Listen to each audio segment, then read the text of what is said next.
Royan lah. Maknanya kita ni tadi tak ada daya. Kita diadakan dan keberadaan kita ni terjadi, terbentuk mengikut kehendak Tuhan. Kita lelaki, Tuhan jadikan lelaki. Yang perempuan, Tuhan jadikan perempuan. Daripada perempuan dan lelaki berbentuk-bentuklah tak sama satu sama lain. Perempuan A dengan perempuan B tak sama. Lelaki A dengan lelaki B pun tak sama kan. Siapa yang mewujudkan, mengadakan kejadian yang sangat kompleks dan sangat seni dan sangat indah ni? Allah lah, bukan manusia, bukan makhluk. Baik, sehinggalah kehendak dan perbuatan Allah ni bebas, maka dia boleh memasukkan siapa yang ke dalam syurga, siapa yang ke dalam neraka. Bebas dia tu sehingga dia boleh memasukkan siapa yang ke dalam syurga dan siapa ke dalam neraka. Sekalipun dia semenjak lahir sampai ke mati tak pernah buat maksiat, Allah atas ketuhanannya yang sempurna, yang maha suci daripada kekurangan, boleh memasukkan orang tersebut ke dalam neraka. Sekalipun orang tu maksiat sejak lahir sampai ke mati, Tuhan dengan ketuhanannya, dengan kehendaknya yang maha bebas, yang dengan kudrat kuasa yang maha bebas, dia boleh masukkan ke dalam syurga. Nampak? Yang tu akal.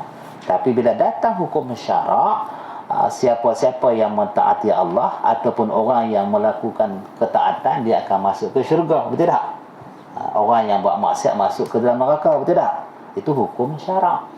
Maka setelah akal tadi memurnikan Tuhan, datang nas bagi ahli maksiat, bagi musyrikin, bagi orang yang buat perkara yang dilarang Tuhan, tinggal benda yang disuruh Tuhan, hukum syarak datang menceritakan masuk neraka. Itu hukum syarak. Tetapi hukum akal, sisi Tuhan harus memasukkan ke dalam syurga kepada orang yang sejak lahir sampai ke mati buat maksiat, harus ya bagi Allah Ta'ala. Tak ke zalim gitu. Zalim ni kalau dia buat sesuatu yang bukan milik dia. Jadi alam semesta ni ciptaan dia, milik dia. Dia harus bagi hak Allah Ta'ala. Dalam sisi itu tak boleh taradud.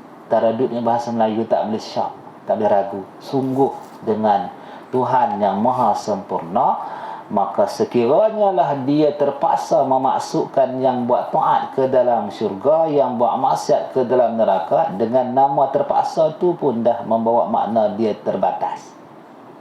Kan? Dia terpaksa kan? Dengan taat dia terpaksa masukkan orang tu buat dalam syurga, dengan maksiat dia terpaksa masukkan orang tu ke dalam neraka. Terpaksa tu pun dah tak bebas dah. Maha suci Tuhan daripada unsur-unsur yang menunjuk kepada kekurangan, pada kekuasaan dia. Sebab tu kita dalam bab akidah dia berbeza dengan bab syarak. Kita mengaji dapat pahala, contoh tak, kita bersedekah dapat pahala, tak begitu, dengan pahala, dengan pemberian, dengan rahmat Tuhan ni tadi, dengan pahala tadi kita masuk ke syurga. Itu kaedah yang kita mengaji ilmu syarak. Tetapi ilmu akal berhubung dengan Tuhan itu tak menjadi mesti, harus ya. Bagi Allah Ta'ala ni tadi menjadikan makhluk, membuatkan makhluk tu masuk ke dalam syurga, menjadikan makhluk, membuatkan makhluk tu ke dalam neraka, harus. Sebab tu takut dengan Tuhan tu membuatkan kita kuat mentaati yang disuruh, dan kita mentaati yang disuruh sama ada tinggal yang dilarang, buat yang diperintah dengan kerana Allah. Takutnya Allah, bukan takut orang kata kita tak semayang. Takut pasal harus ya. Kalau kita semayang sebulan Ramadan kita puasa, kemudian pula sebulan Syawal kita puasa, talak raya lah kan, 5 hari yang haram puasa tu. Ataupun sepanjang tahun kita puasa, tak semestinya kita ni jadi orang yang akan dimasukkan Allah ke dalam syurga. Sisi pandang Tuhan yang maha sempurna. Sebab tu bila kita tadi sebagai orang Islam, sebagai orang yang beriman, diturunkan kepada kita ni tadi kitab, didatangkan kepada kita ni rasul, dan agama ni tadi agama yang yang unggul sehingga akal dan sains mengakui di pemberitaan Al-Quran itu sebenar. Bukan kata kita duk tepuk dada agama kita sebenar. Tak. Dibukti dengan sains, dibukti dengan akal, bahawa agama yang paling lengkap, paling sebenar, paling rahmat, paling berkasih sayang Islam lah. Tak ada lain. Jadi bila kita mengaji bab tauhid ni, supaya kita lebih dekat dengan pemilik agama itu sendiri, dan ketika kita melaksanakan yang disuruh, kita dapat merasai, dapat berhubungan mesra dengan Tuhan, kepada jasad kita, Tuhan kepada agama kita yang maha pemurah lagi maha pengasihan. Dan kita mengaji ni tadi berhubung dengan Tuhan, berhubung dengan mengenal Allah, nak dapatkan i'tiqad yang putus ni, dipuji oleh agama. Dan yang ni perkara yang paling utama daripada segala perkara yang diutamakan. Allah sangat kasih orang yang sentiasa cuba mengenal dia. Kita tak mau kita percaya kepada Allah atas cerita-cerita orang. Tak, kita nak tengok apa yang dibahas oleh ulama. Baik. Kenyataan yang keempat, takrif sifat yang wajib bagi Allah Ta'ala. Sifat yang mesti Allah bersifat, bukan wajib bagi Allah. Tadi ini di sini dengan mana wajib yang macam semayang Zuhur, Asar, Maghrib, Isya, Subuh tau. Wajib juga tu semayang Isya, wajib tak wajib? Wajib. Berkeluar zakat, wajib tak wajib? Wajib. Wajib pada perkara tersebut berhubung dengan syarak. Maksudnya buat dapat pahala, tinggal dapat dosa kan. Semayang buat dapat pahala, kalau tak semayang dapat dosa. Di sini dia pakai waw alif jimba juga, wajib juga. Kalau bahasa Melayu pun wajiblah, WAJIB kan, wajib juga. Wajib di sini dengan makna mesti. Pada akal tak boleh terima, pada akal tak macam tu, mesti lagu tu. Tu kata wajib di sini.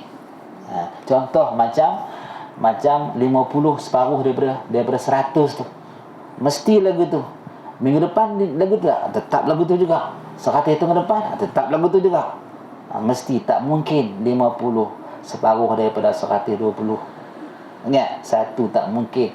Satu tu tak mungkin separuh dari 3. Mesti dia satu tu separuh dari 2. Macam itulah. Bila di sini sifat-sifat yang mesti, kita terjemah lagi tu, sifat-sifat yang mesti, yang tak terupa pada akal, tak berlaku macam tu. Mesti bagi Allah Ta'ala adalah sifat yang wajib bagi Allah Ta'ala, yang wajib diketahui dengan tafsir itu, iaitu 20 sifat. Kitab Risalah Tauhid ni mengambil fatwa fardu ain kepada setiap mukallaf. Mukallaf tu apa? Kita faham kan? Mukallaf tu orang yang berakal, orang yang baligh, orang yang sampai seru Islam kepada dia, dan orang yang sejahtera indrawi mata dan indrawi telinga. Ni macam pintu kepada akal lah, mata ni tingkap dia. Jadi akal tak boleh berperanan kalau tak ada pintu tu. Tak ada nak tengok pun tak ada jalan, dengar pun tak ada jalan. Jadi akal itu tak ada jalan, dia nak bergerak. Sebab tu syarat mukallaf tu mesti sejak lahir dia adalah orang yang indrawi mata dia sihat, indrawi telinga dia sihat, baru dia disebut sebagai mukallaf. Maka dikata di sini wajib bagi Allah, mesti bagi Allah, adalah sifat yang mesti bagi Allah Ta'ala, yang wajib. Wajib kedua ni waw alif jimba juga, dengan makna buat dapat pahala, tak buat dapat dosa, tak tahu dapat dosa, tahu dapat pahala. Wajib, yang wajib diketahui dengan tafsil itu, diketahui dengan terperinci itu, iaitu 20 sifat yang mesti bersifat dengannya oleh Allah Ta'ala. Maka wajib yang kedua tu wajib syar'i. Fatwa merujuk kepada kita ni tadi, tak tahu dapat dosa, tahu dapat pahala, berhubung dengan mengenal Allah dengan sifat 20 secara tafsili, secara terhurai. Baik. Jadi besar ada dosa dia? Besar. Kalau kita ni tadi tak kenal Allah, besarlah. Sebab Allah ni tadi Tuhan yang menjadikan seluruh alam semesta ni. Dan kita ni tadi nak cerita tentang hubungan kita dengan seorang, dengan bahasa kalau tak kenal tak cinta lah. Maknanya kita ni tadi akan jauh dengan Allah walaupun kita buat segala yang disuruh ketika kita tak kenal dia. Kita akan jauh dengan Allah. Kita tak letak Allah tu tadi keutamaan, perkara yang hebat, perkara yang menjadi tujuan dalam setiap hidup kita, sebab kita tak kenal dia. Jadi disuruh kita kenal. Makan yang kita kenyang tu Allah yang bagi kenyang, bukan makan tu. Apa sihat yang kita makan ubat tu Allah yang bagi sihat, bukan ubat tu. Jadi macam mana asalnya kita ni yang jadi lelaki ni, Allah yang jadikan kita lelaki, bukan mak ayah kita yang programkan ataupun jadikan bentukkan lelaki kita. Jadi segala yang berlaku di kita, dialah yang menentu dan berbuat. Jadi dengan kenal Allah sampai lagu tu, baru kita akan buat sesuatu, Allah menjadi matlamat. Kalau tak, dia tak jadi matlamat, dia sembang je lah. Saya ikhlas ni, ikhlas pun dia tak tahu. Tak begitu kan. Kerana Allah ni, kerana Allah pun dia tak tahu. Pasal dia melihat ada selain Allah menyumbang kepada dia boleh macam tu macam ni, dan dengan kerana tu dia sebenarnya menyemuti Allah dalam keadaan jahil. Baik, pertama sifat yang mesti di kita ni tadi, jangan ragu lagi dah. Pasal dah macam dah baca dah ni sifat wujud ni. Nah, dah baca dah. Baik, yang kedua kita masuk sifat yang wajib. Baik, yang kedua al-qidamu, artinya sedia. Tak faham lah, nantilah dulu. Apa sedia-sedia ni kan? Contoh kan, Allah yang menjadi pemilik kita ni, yang memiliki alam semesta ni, dia adalah Tuhan atau zat yang bersifat qidam, artinya sedia. Kalau kita ambil kepada fatwa atas tu, kita kena dah safe dalam mind kita dah. Pertama, sifat yang mesti bersifat dengannya oleh zat Allah adalah sifat ada, wujud. Jangan lupa hak tu. Sebab hak yang ni kalau kita tak ambil kisah ataupun kita ragu-ragu, jadi etis lah. Ataupun kita macam etis. Etis ni dia mendahului akal. Etis ni dia mendahului akal, sehingga kan dia melihat alam ataupun sesuatu ni tadi ada dia mengikut fitrah semula jadi macam tu kan. Cicak lama-lama jadi mengkarung, lama-lama jadi cicak dah, begitulah. Ada berubah kalau lama-lama dah berjalan tempat lapang tak ada pokok, berdiri macam orang lagu tu kan. Tapi disebabkan banyak pokok, dia duduk lompat-lompat lah. Cuba letak kepada pasir tu, kera tu sendiri pun nanti dia akan jadi tegak. Teori Darwin. Jadi kalaulah kita tak beriktikad sungguh Allah itu ada, Tuhan itu ada, nama dia Allah, kita akan jadi etis lah. Macam tu. Apa alasan etis? Bahawa alam ni tak semestinya ada Tuhan. Alasannya ada beberapa perkara. Pertama, Tuhan tak pernah tampak pun. Kalau ada mesti nampak. Apa alasan kita nak jawab dekat diri kita? Pernah tanya tak Tuhan ni ada ke tak ada? Pasal apa tak pernah nampak? Tak lagu tu kan. Baik, secanggih alat di zaman moden ni, ada tak benda yang ada tapi tak pernah dia nampak dapat teropong? Tapi semua pakat-pakat kata dia ada. Benda bukan Tuhan. Benda ni, perkara ni dah didebatkan sejak dulu lagi, iaitu roh kat kita tu. Roh kat kita ni semua berpakat. Bila sampai satu masa, seluruh kepakaran orang bahagian perubatan nak menyelamatkan seorang, gagal bila sampai masa ruh keluar dari jasad. Tak mana tak kena ni. Spirit, dia panggil spirit kan. Spirit dia dah keluar dah. Mata dia elok lagi, kepala dia elok lagi, segala ubat-ubatan yang diperlukan selengkapnya dibagi. Tapi bila sampai ajal ruh tu keluar, semua dia tak ada makna. Ruh tu mana ada alat moden pergi suluh? Tak ada. Yang daripada nampak supernatural tu jin. Jin pun tak nampak bayang-bayang begitu je kan. Tu jin. Jin pun ada roh. Kalau jin tu makhluk halus, roh lagi seni daripada jasad jin tu. Pasal nanti dia pun mati juga. Malaikat lagi sini, jin pun tak nampak malaikat dah. Kalau begitu, malaikat ada roh dah. Ada roh.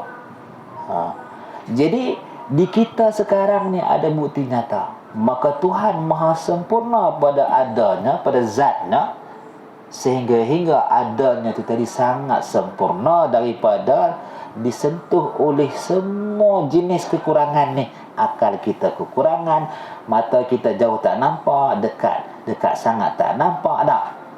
Begitulah telinga kita jauh tak dengar, akal kita pun dalam kotak kekurangan. Mana mungkin akal boleh teroka akan hakikat zat Tuhan. Malah bila akal tak mampu nak cipta sesuatu, nak teroka pergi tengok zat Tuhan pun tak mampu. Jadi dengan jawapan yang macam tu akan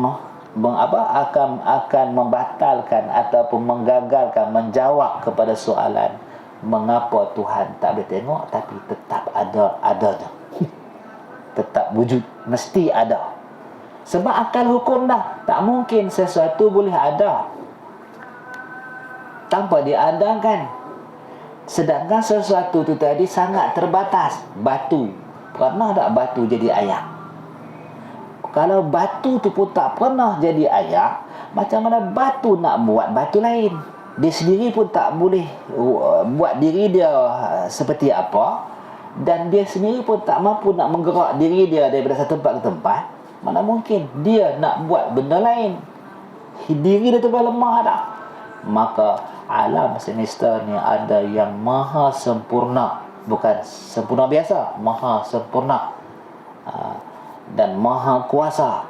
Maka dengan sebab ada yang maha sempurna, maha kuasa, inilah adanya seluruh alam, walaupun indrawi kita tak pernah berjumpa. Indrawi mata kita tak pernah nampak wujud zat Tuhan. Betul tak? Kan ada orang pernah mimpi jumpa Tuhan. Lepas tu macam cerita lagu mana gitu kan. Ada orang tengok Tuhan. Baik.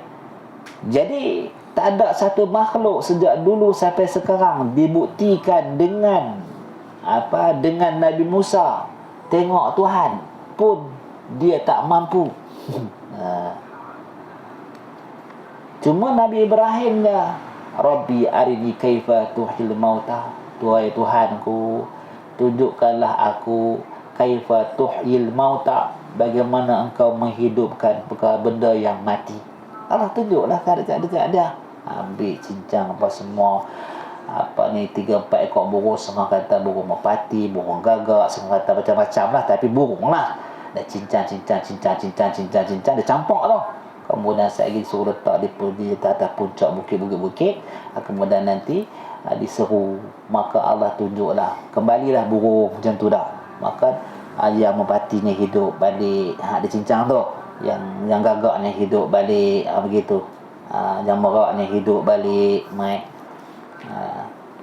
nak tengok zat Tuhan tak mampu. Baik.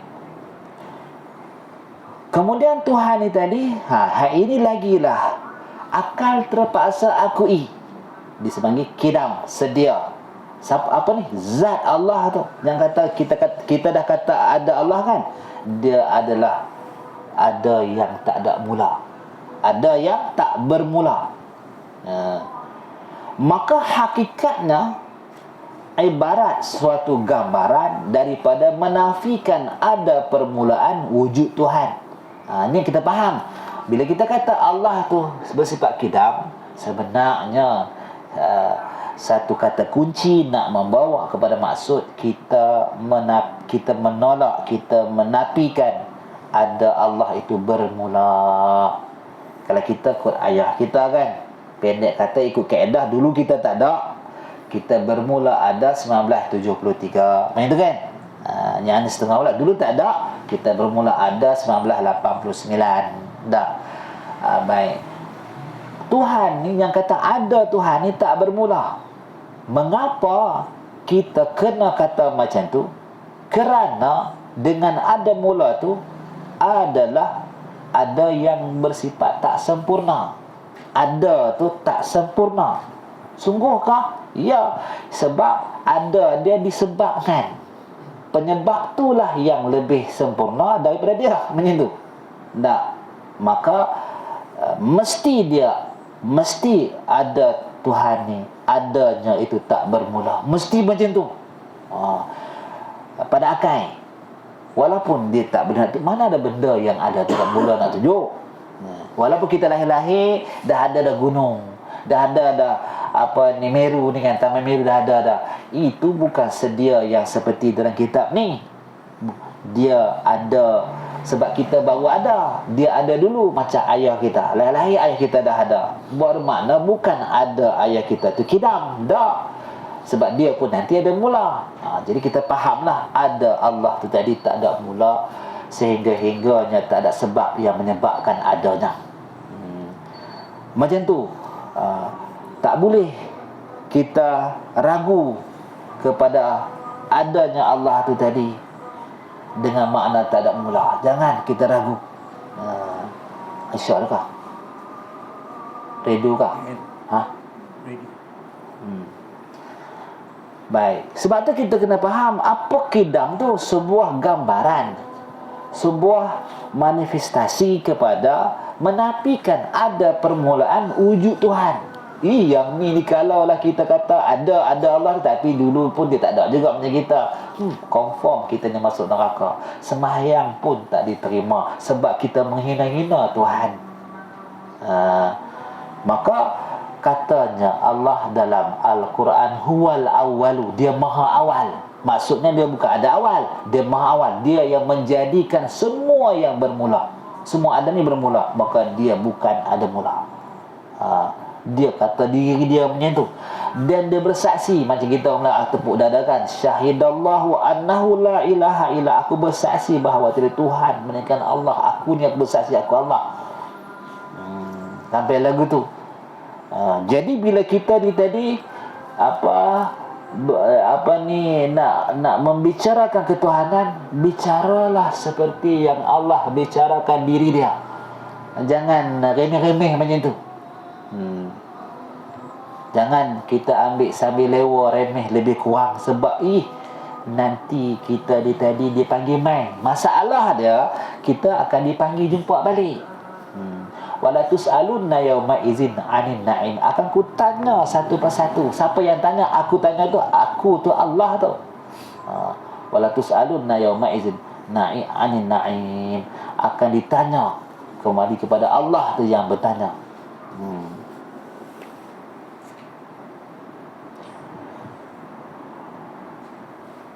Kerana Tuhan yang menjadikan tiap-tiap sesuatu yang ada.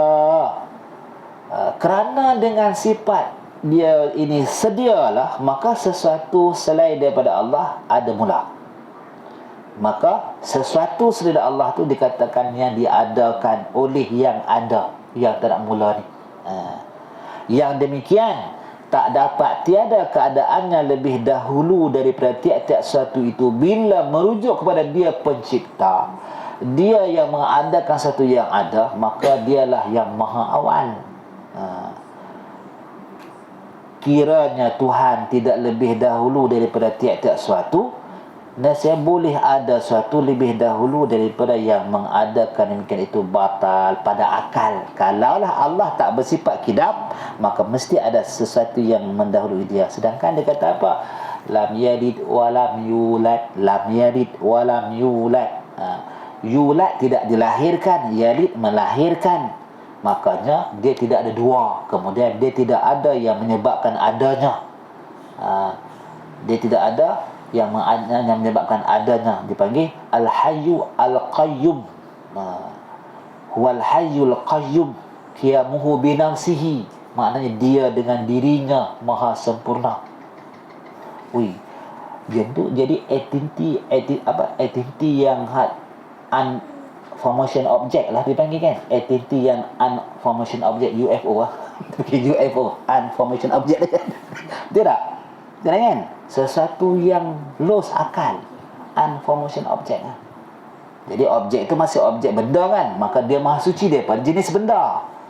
Sehinggalah dia, kalau kita kata dialah dia ada awal, dia tak ada awal, tapi dia ada di atas. Tak boleh juga. Tak boleh juga. Dia pegang bahasa macam itu. Maha agung, maha sempurna. Laisa kamitslihi, nanti dia akan cerita ke depan. Jangan kita mengenal Allah ni sekadar yang kita tahu, tapi naklah yang seperti yang Allah bagi tahu kepada Rasulnya. Yang kita ni cerita main kat kita lah ni.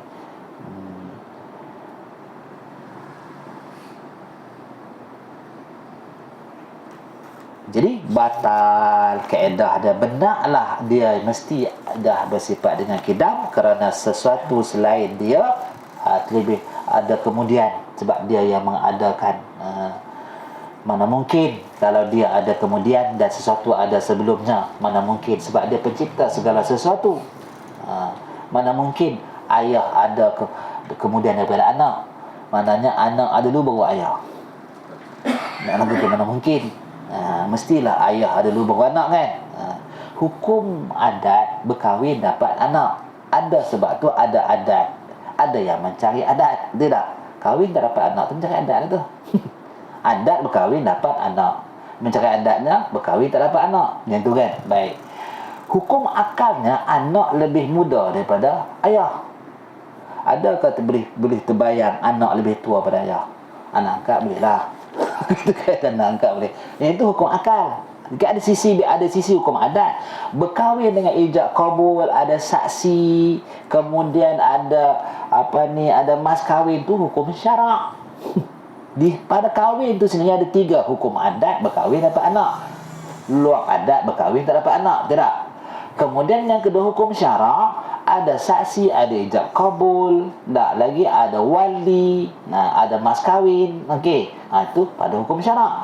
Hukum akal pula, ayah lebih tua daripada anak. Ada hukum syarak di situ, ada hukum adat di situ, ada hukum akal di situ. Baik. Jadi kita bahas tentang Tuhan ni hukum akal. Hanya orang yang bergerak akalnya sahaja mencari akan kebenaran ni. Dia rasa kosong hidup dia.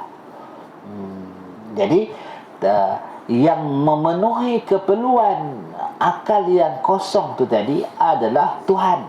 Cuma jangan kita tersalah faham pasal Tuhan. Lalas kita akan buat kesimpulan serahlah pada Tuhan. Sebelum kita nak kata serah pada Tuhan tu, apa sebab kita kata lagu tu? Sebab dialah yang menentukan untung dan rugi. Betul tak? Rukun iman yang terakhir tu, dialah yang menentukan untung dan rugi kan. Bahagia dan sengsara, iman dan kufur, maksiat dan taat, bahkan seluruh sesuatu dalam pengaturannya. Dulu pernah berlaku satu masa dalam era Islam lah, selepas lebih kurang 100 tahun, 200 tahun, 300, hujung 300 tahun tu dah berlaku wahara pemikiran, sehingga kan mencari kebenaran tu tadi berasaskan akal suci tanpa wahyu. Sebab tu berlaku kemurtadan selepas kewafatan baginda Nabi SAW. Apa dia? Orang tak mau bayar zakat kan. Pasti dia melibatkan harta, melibatkan pengorbanan. Jadi dah masa Rasulullah okey lah. Tapi bila Rasulullah dah wafat, tak perlu nak mengeluarkan zakat. Maka Sayyidina Abu Bakar buat keputusan memerangi golongan murtad sebab menolak kewajipan zakat. Kerana dia berfikir hanya zaman Rasulullah je. Maka bila Rasulullah wafat, wahyu dah selesai. Balik pada akal balik lah, guna harta ikut yang sepatutnya lah. Dia pun guna akal. Jadi sedangkan Rasulullah ni tadi, dia diutuskan kepada manusia sampai ke akhir zaman, bukan masa dia hidup je. Nabi terakhir bagi umat Yahudi siapa? Nabi Isa lah kan. Itu Nabi terakhir bagi umat Yahudi. Ketika umat Yahudi itu ada dah umat-umat lain. Ada apa? Rom dah ada dah. Parsi dah ada dah masa itu, menguasai dunia maksudnya kan. Disebabkan hanya Nabi diturunkan kepada umat Yahudi, umat lain dia jadi ahli fitrah. Ikut okey, tak ikut tak ada masalah. Faham tak? Agama Yahudi hanya untuk komuniti Yahudi, bangsa. Diturunkanlah Rasul nama dia Isa alaihissalam, penyempurna dan penyempurna dan pembaharu kepada hukum Taurat. Nabi Isa kepadanya diturunkan kitab Injil, tidak? Injil. Padahal masa tu yang menguasai dunia Rom dan Parsi, tentulah ada satu kerajaan yang bertamadun. Depa ni masa tu kalau mati, depa tak masuk neraka. Pasal depa ni bukan kaum yang diutuskan Nabi. Special orang zaman tu. Special. Ada di tengah-tengah tu ada satu kaum yang Allah utuskan Nabi Isa khas. Depa ni yang umat yang kata special ni. Tapi bila turun umat Rasulullah Nabi Muhammad SAW, dia mengumumi, tak kira lah sama ada Rom ke Parsi ke Cina ke Yahudi ke Rusia ke Ukraine ke kan.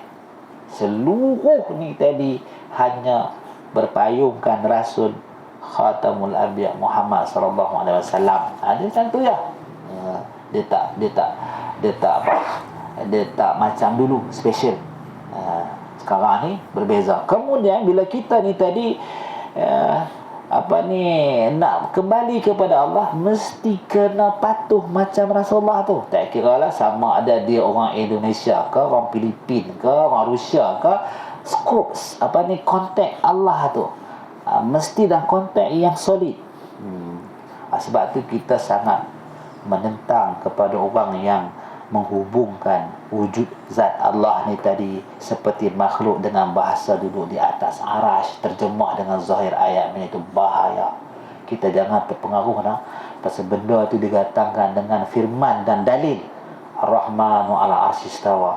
Dia kata dengan firman ni Allah zatnya duduk di atas, tidak di bawah bumi. Duduk di atas pada matahari, atas langit pertama, atas langit kedua, atas lah. Dia faham macam tu, sebenarnya yang tu sesat lagi menyesat. Kerana kita pun nanti akan keliru. Ada nas pun, ada nas. Maka dia akan kata kat kita, kalau tak beriman dengan nas ni kafir. Masalah dia bukan kita tak beriman dengan nas, tapi kita tak beriman dengan akal yang sesat tu. Sebab pada hukum akal, Maha Suci Tuhan dihubungkan dengan makhluk.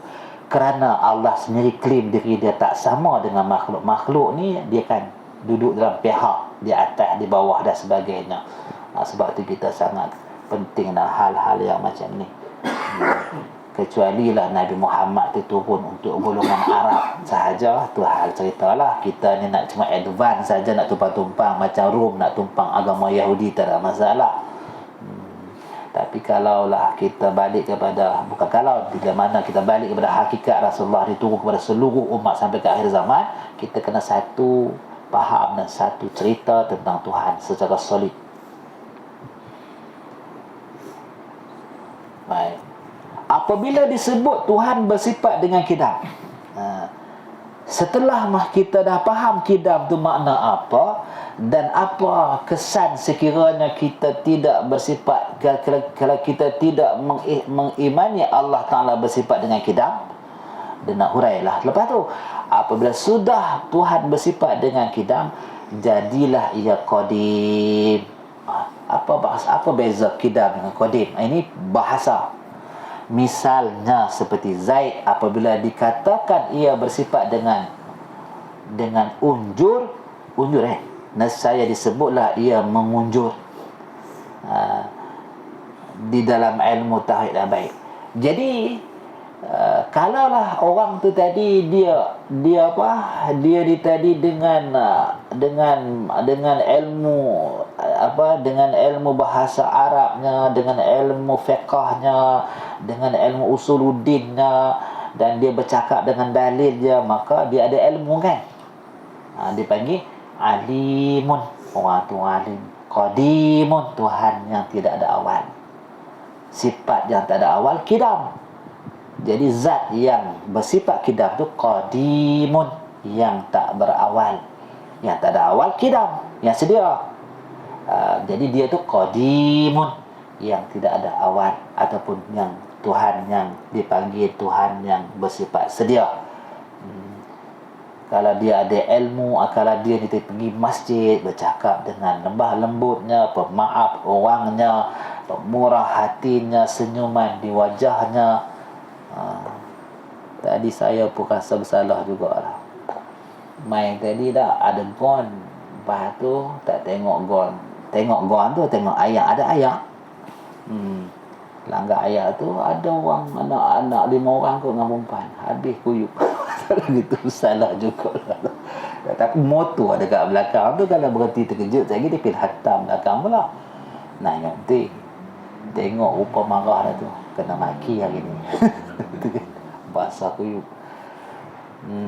Jadi dengan pemaafnya, dengan lemah lembut dia, dengan dipanggil orang baik.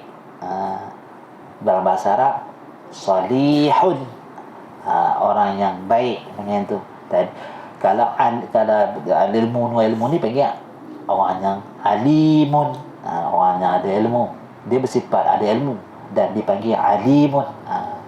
Begitu jugalah bila zat Allah ni tidak ada mula akan adanya, maka qadimun, begitu.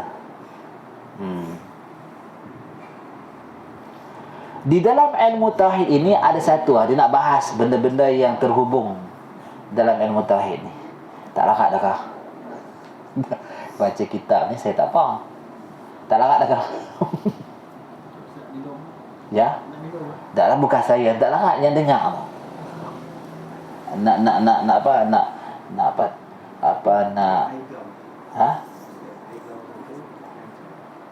bukan saya tak larat, yang dengar lah. Tak larat lah. Kita nak cari dah. Baik, dah habis kita tahu dah kan. Senang je, selesai dah. Lepas wujud kidam kan. Dan kidam tu makna apa kita tahu kan. Ini poin tu. Jangan keliru lagi. Kemudian dia nak cuba nak kembangkan benda-benda yang terhubung dengan kidam, dan jangan keliru. Supaya jangan keliru, maka ada benda-benda yang perlu diperjelaskan dalam sifat kidam ni. Di dalam ilmu tauhid ini ada satu perkataan yang sama maknanya dengan qadim, iaitu azali. Istilah azali. Dua-dua ni lebih kurang makna dia, tapi apa beza dia nanti dia bahas. Dia kata di dalam ilmu tauhid ini ada satu perkataan atau satu istilah yang sama maknanya dengan qadim, iaitu azali. Baik, setengah-setengah ulama mengatakan, ulama ni ahli dia kan. Quran kata was'al ahla zikri, kita kena tanya kepada ahli sekiranya in kuntum la ta'lamun. Jadi untuk mematuhi dan berpaut dengan ulama ni adalah arahan syarak. Sebab tu jangan buat keputusan dalam keadaan jahil. Tanya orang yang tahu. Jangan buat kesimpulan melulu sebelum kita tanyakan kepada orang yang tahu. Setelah diberitahu tu pun kena bahas lagi. Adakah yang diberitahu tu tadi makna dia begini? Sebab tu kena ada jemaah. Sebab tu dalam khutbah Hajjil Wida' Nabi, memanglah hakikatnya balighu anni walau ayah tu ada, tetapi ingat tujuan Nabi suruh sampaikan dariku walau satu ayat itu sebab dia ada dalam Haji Wida' tu, kerana orang yang tak hadir, Orang yang mendengar ni kena sampaikan kepada orang yang tak hadir. Barangkali yang tak hadir lebih memahami maksud kalamku. Tu Haji Wida kalau tengoklah Haji khutbah Haji Wida tu. Barangkali yang tak hadir ini itu lebih memahami apa maksud kataku. Sebab tu kita bila kita ni tadi sebelum imam-imam mazhab tu mana ada imam mazhab, semua sahabat kan. Selepas daripada tu depa ni pun tak pernah jumpa Nabi kan. Imam Syafi'i pernah nak jumpa Nabi tak? Mana jumpa Nabi. Imam Maliki jumpa Nabi tak? Mana pernah jumpa Nabi. Sebab tu tak dipanggil daripada sahabat. Setelah Rasulullah wafat, Rasulullah meninggalkan sahabat dia dengan dipenuhi hadis-hadis perkataan Rasulullah tu, yang dibekalkan dengan sahabat-sahabat yang spesialis tentang Al-Quran.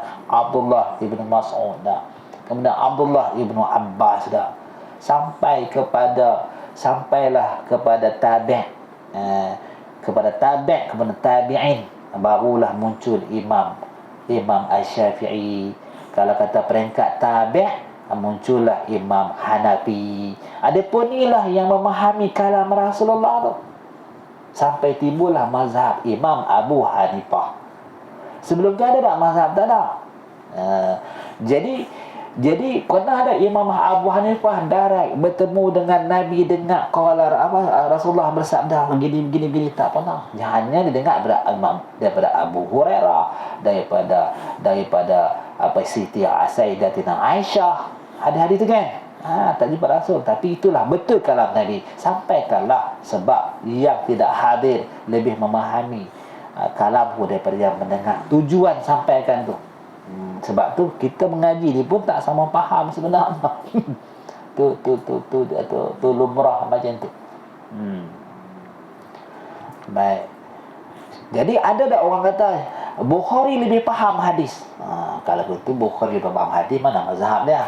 Tak ada. Imam Muslim lebih faham hadis. Imam Muslim pun mazhab Syafi'i pak. Imam Nasa'i pun mazhab Syafi'i pak. Abu Daud pun mazhab lah. Mereka sendiri pun tak mampu. Mereka sekadar mampu hafal hadis je. Jadi jangan kita dengar orang tu hafal hadis 10,000, beribu-ribu, PhD sana PhD ni, sebut tentang Tuhan gini-gini ni, lepas tu sesat. Baca tak macam dalam kitab ni, kita kata betul kot pasal dia ada ilmu hadis. Jangan. Hari ni ramai yang pelik-pelik kan. Jangan. Kita berubah hati, pegang ni ahli dia dalam bab tauhid ni.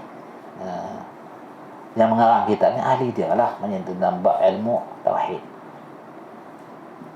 Baik, ada perkataan azali. Kedua-dua perkataan ini sama maknanya. Apa makna dia? Apa maknanya? Iaitu suatu yang tiada permulaan baginya. Dia tak bahas tentang Tuhan dah selesai dah. Dia bahas tentang istilah tu, kalimah qadim dengan azali. Dan setengah ulama yang lain pula berkata, antara kedua perkataan, yakni qadim dan azali ini ada beza. Iaitu, apa beza dia? Iaitu qadim itu disebut kepada perkara yang ada sahaja, seperti zat Allah qadim dan kudratnya Allah qadim. Baik. Adapun azali itu disebut pada perkara yang tiada, seperti zat Allah dan kudratnya azali, dan pada perkara yang pada perkara adapun azali itu disebut pada perkara yang ada, ialah seperti zat Allah dan kudratnya azali, macam qadim juga, dan pada perkara yang tiada, ghair mawjud, seperti yang menyerupai Allah itu. Syirik bagi Allah itu tak ada sejak azali. Jadi maksudnya azali lebih umum daripada qadim. Makna keduanya berkongsi pada satu makna, sesuatu yang tak ada awal. Okey. Kemudian azali qadim digunakan istilah ataupun lafaz tersebut kepada yang ada. Yang qadim tu kepada yang ada, tetapi azali digunakan kepada dua, kepada perkara yang ada juga kepada perkara yang tiada. Contoh dalam ni dibagi, kita boleh tengok. Contoh kepada syirik bagi Allah. Ada Tuhan, tak ada Tuhan selain Allah tu sejak bila? Sejak azali, tak boleh kita kata sejak qadim. Sebab bangsa Tuhan yang selain Allah tu tak pernah ada. Tak ada. Maka disebut sejak bila tu selain Tuhan, Tuhan selain Allah tu tak ada. Sejak azali. Tak boleh guna sejak qadim. Sejak bila Allah itu menjadi Tuhan? Sejak azali. Faham tak? Jadi azali untuk dua makna, kepada yang ada, kepada yang tiada. Qadim hanya diguna kepada yang ada.